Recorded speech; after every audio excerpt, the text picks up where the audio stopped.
Today is an epic day. Kobe Bryant's tragic death 1 year ago today left a lot of projects he was working on undone. The Epoca book series with author Ivy Claire was one of them. Johanna Gomez spoke to Ivy about the newest book released in the series, working with Kobe, and what he taught her. Take a look.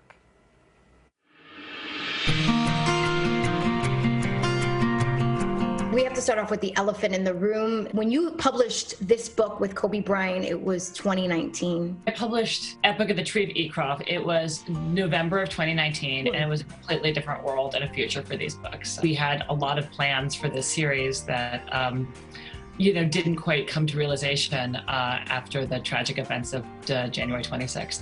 Right. How are you feeling? I'm very used to the new landscape of continuing Kobe's legacy. At first, it was really difficult, obviously, for all the reasons that, people can imagine. I lost a collaborator. The world lost a hero. He is the vision behind these books. I'm the writer. We had to rework this second book a little bit to in case we don't do any more, we had to satisfy the series. He expects a lot from his readers, and he wants to challenge kids. And how this series is going to connect with that 10, 11, 12, 13-year-old, even 14-year-old boy.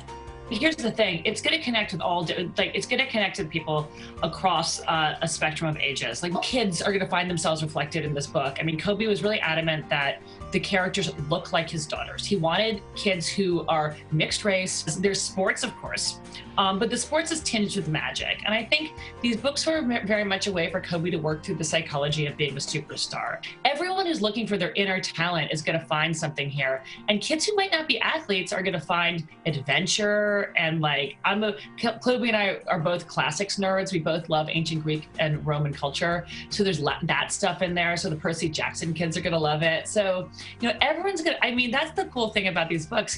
People are often like, oh, I don't really do sports. I'm like, don't worry about it. There's so much here that's not sports. Harry Potter meets sports world mixed in. Is it correct or incorrect? Absolutely. I always told Kobe, please don't compare the books to Harry Potter in public, because when you say that, it sets the bar too high. I'm going to test and to fail. But now I'm very happy to say it because, that really was his idea. Because you talk so highly about him, what was it like for you? What did you learn from Kobe? Oh, that's a fantastic question. He taught me that being an athlete and being a creative person are intrinsically linked, and that I shouldn't try to separate those parts of myself, because if you want to be creative on the court and beautiful on the court, you should draw on your artistic side. Basketball is problem solving mid-air, and it's ballet in motion. And writing is also, you need the stamina of sports, and you need the confidence. And these two sides of my personality are they're not sides, they're the same thing. As long as I live, maybe the most surprising thing I will ever have experienced is that the lesson that I needed to learn the most came from a superstar. Why would you say, as a mother, that we should really purchase these books for our children? Well, first of all, they're beautiful. Pages are all different colors. They look like works of art. Kobe was really adamant that these books look like collector's items. So that's one thing. I really think the message in the book is important. No matter who you are, you're going to have to fight difficult battles to emerge as your strongest self. And I think that's applicable to everybody.